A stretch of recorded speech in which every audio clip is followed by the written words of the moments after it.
하나님이 사랑하시는 피산동교회 성도님들, 지난 하루 동안 평안하셨습니까? 요한 1서는 우리들에게 진정한 사랑을 가르쳐 줍니다. 사랑은 배워야 하는 것입니다. 사랑은 잘 배워야 합니다. 요한 1서는 하나님께서 우리에게 주신 귀한 사랑의 교과서입니다. 요한 1서를 묵상하며 사랑을 잘 배워 참 사랑을 실천하며 사는 우리 피산동교회 성도님들이 되시길 바랍니다. 기도하겠습니다. 사랑의 하나님 아버지, 우리 안에 배움의 마음을 더하여 주옵소서. 성경을 통해 배우게 하시고 그 배운 것을 실천하며 살게 하여 주옵소서. 특별히 사랑에 대해 더 많이 배우게 해주시고 진실된 사랑으로 살아가는 우리 모두가 되게 하여 주옵소서. 이 모든 말씀 우리 주 예수 그리스도의 이름으로 기도드립니다. 아멘. 오늘 우리에게 주시는 하나님의 말씀은 요한 1서 2장 12절에서 17절까지 말씀입니다. 하나님의 말씀을 함께 읽겠습니다. 자녀들아, 내가 너희에게 쓰는 것은 너희 죄가 그의 이름으로 말미암아 사함을 받았음이요. 아비들아, 내가 너희에게 쓰는 것은 너희가 태초부터 계신 이를 알았음이요. 청년들아, 내가 너희에게 쓰는 것은 너희가 악한 자를 이기었음이라. 아이들아, 내가 너희에게 쓴 것은 너희가 아버지를 알았음이요. 아비들아, 내가 너희에게 쓴 것은 너희가 태초부터 계신 이를 알았음이요. 청년들아, 내가 너희에게 쓴 것은 너희가 강하고 하나님의 말씀이 너희 안에 거하시며 너희가 흉악한 자를 이기었음이라. 이 세상에나 세상에 있는 것들을 사랑하지 말라. 누구든지 세상을 사랑하면 아버지의 사랑이 그 안에 있지 아니하니, 이는 세상에 있는 모든 것이 육신의 정욕과 안목의 정욕과 이생의 자랑이니 다 아버지께로부터 온 것이 아니요 세상으로부터 온 것이라. 이 세상도 그 정욕도 지나가되 오직 하나님의 뜻을 행하는 자는 영원히 거하느니라. 아멘.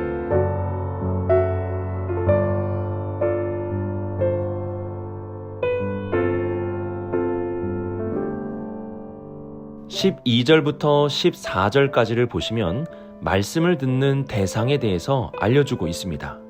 12절은 자녀들, 13절 상반절은 아비들이 나오고 하반절은 청년들이 나옵니다. 그리고 14절을 보시면 아이들로 시작해서 아버지 그리고 청년들로 다시 한번 반복해서 말씀하고 있습니다. 자녀와 아이들은 신앙의 기초 상태로 12절에서는 죄 사함을 받았다는 복음의 기본을 말씀하고 있습니다. 그리고 14절에서는 하나님을 아버지로 알게 되었음을 알려줍니다. 신앙은 죄 사함의 복음과 하나님이 우리의 아버지 되심에 대한 고백으로 시작이 됩니다.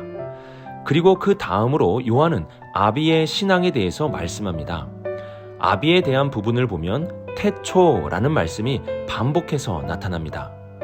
태초는 더 깊은 곳으로, 더 깊은 근원을 찾아가는 것입니다.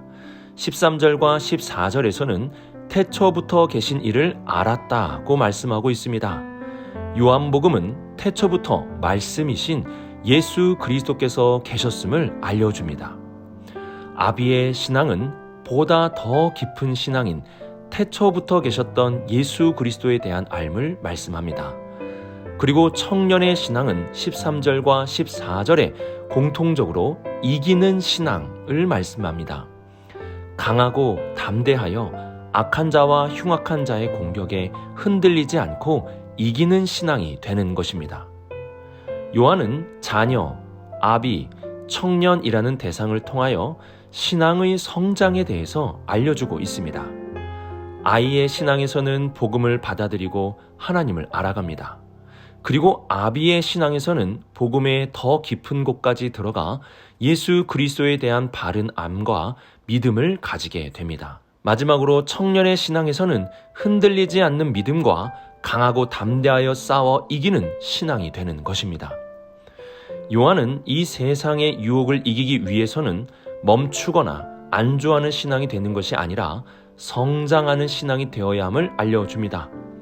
복음을 받아들여서 구원에 대한 믿음이 생겼다면 거기서 만족하고 멈추는 것이 아니라 복음의 깊이를 알기 위해 더 나아가야 하는 것입니다. 우리가 평생을 배워야 한다는 것과 같이 복음도 평생 듣고 배워야 합니다. 또한 복음을 바르게 알았다고 하여 멈추면 안 됩니다. 복음으로 무장하였다면 싸워서 이길 수 있어야 합니다. 더 이상 죄의 유혹과 공격에 넘어지는 신앙이 아니라 싸워 이기는 신앙이 되어야 하는 것입니다.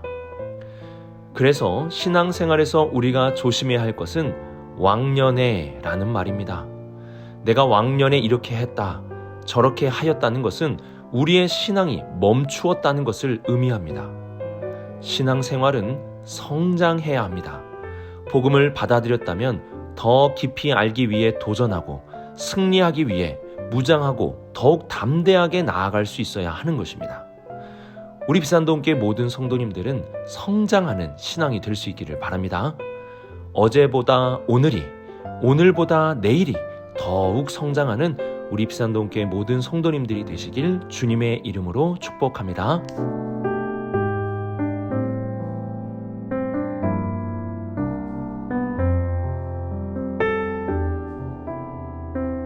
(14절) 마지막을 보시면 흉악한 자의 공격이 있다는 것을 알 수 있습니다. 우리의 신앙을 넘어뜨리는 공격에 대해 승리하기 위해서는 성장하는 신앙이 되어야 합니다. 목마른 사슴이 시냇물을 찾듯이 신앙의 성장에 대한 목마름이 있어야 하는 것입니다. 이와 함께 15절에서는 이 세상에 있는 것을 사랑하지 말라고 말씀합니다. 우리가 승리하기 위해서는 세상의 것을 사랑해서는 안 됩니다. 왜 그럽니까? 16절에서 요한은 이 세상에 있는 모든 것이 육신의 정욕과 안목의 정욕과 이생의 자랑이라고 말씀합니다.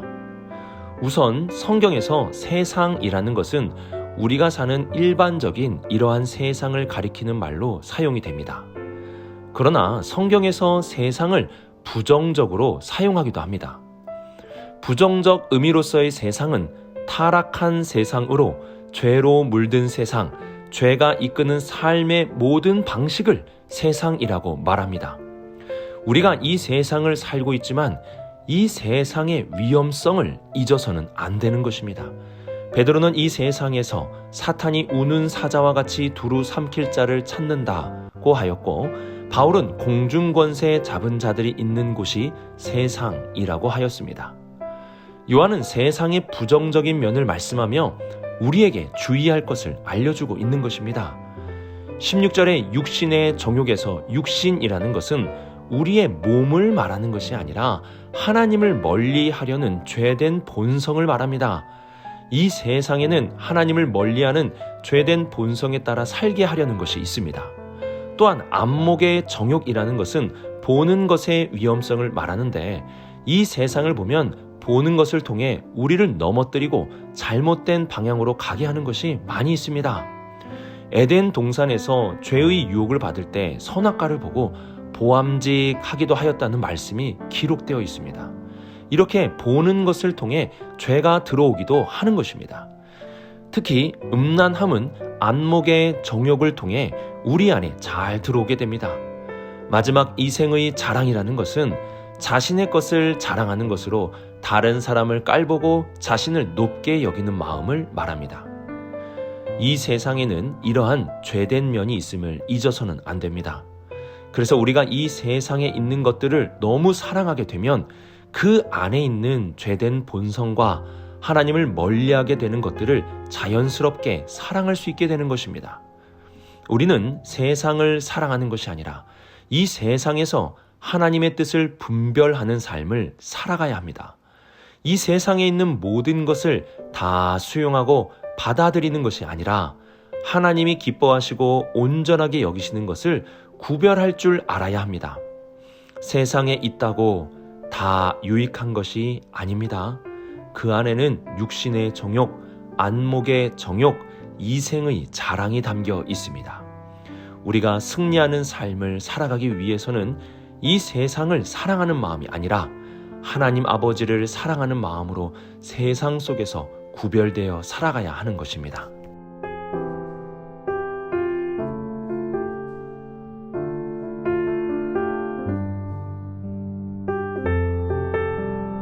요한은 세상 사람들이 죄를 범하고 타락의 과정으로 가는 것에 대해서 회개하라고 요한일서를 쓴 것이 아닙니다.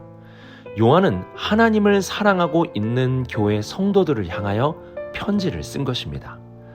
타락이라는 것은 세상을 사랑하는 마음만을 의미하는 것이 아닙니다. 세상도 사랑하고 하나님도 사랑하는 것도 타락이라고 하는 것입니다. 예수님은 세상을 대표적으로 상징하는 물질과 하나님을 겸하여 섬길 수 없다고 말씀하셨습니다. 이 둘은 함께 가는 것이 아니라 둘 중에 하나를 선택하는 것입니다. 디모데후서 4장 10절에서도 바울은 데마에 대해서 이렇게 말씀하였습니다. 데마는 이 세상을 사랑하여 나를 버리고 데살로니가로 갔고, 세상을 사랑하면 주님의 길을 따라가는 것이 아니라 주님을 버리고 주님을 떠나게 되는 것입니다. 우리는 이러한 것을 경험적으로도 알고 있습니다.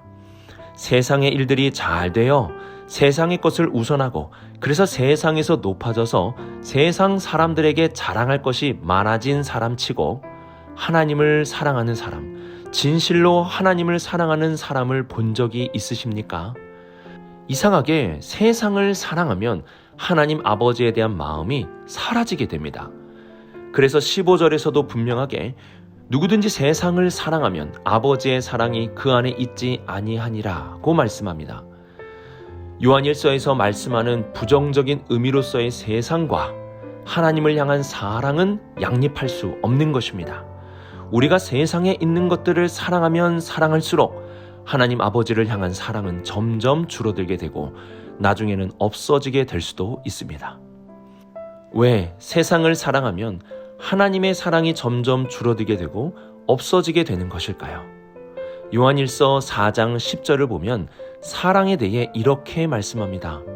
사랑은 여기 있으니 우리가 하나님을 사랑한 것이 아니요 하나님이 우리를 사랑하사 우리 죄를 속하기 위하여 화목 제물로 그 아들을 보내셨습니다. 사랑은 여기 있는 것, 즉 하나님과 그 아들 예수 그리스도 안에 있는 것입니다. 세상에서 보여주는 사랑은 하나님 아버지께서 보여주신 사랑과는 거리가 먼 것입니다. 사랑한다고 하며 어떻게 이기적일 수 있겠습니까? 사랑한다고 하면서 내 자신을 왜 더 희생하지 못하는 것입니까?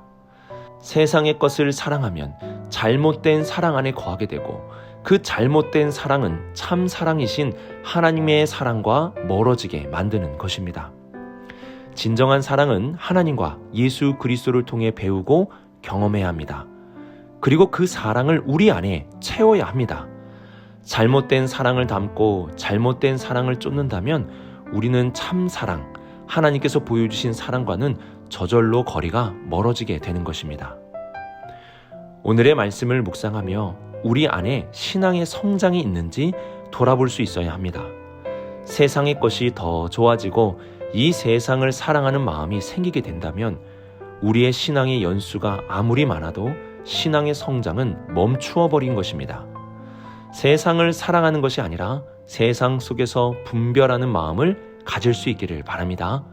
그리고 참 사랑이신 하나님과 그리스도께서 베풀어 주신 사랑을 받고 배워 우리 안에 참 사랑을 가득 채워 살아가는 우리 비산동교회 성도님들이 되시길 주님의 이름으로 축복합니다. 기도하겠습니다. 사랑의 하나님 아버지, 오늘도 우리를 사랑해 주심에 감사를 드립니다. 그리스도를 통해 보여주신 하나님의 사랑을 잊지 않게 하시고 날마다 하나님의 사랑을 우리 안에 가득 채워 살아가게 하여 주옵소서. 하나님, 구하는 것은 우리의 신앙이 성장하는 신앙이 되게 하여 주옵소서. 어제보다 오늘이, 오늘보다 내일이 더 뜨겁고 더 확신하며 더 감사와 찬양이 넘치는 우리 비산동교회 모든 성도님들이 되게 하여 주옵소서. 이 모든 말씀 우리 주 예수 그리스도의 이름으로 기도드립니다. 아멘.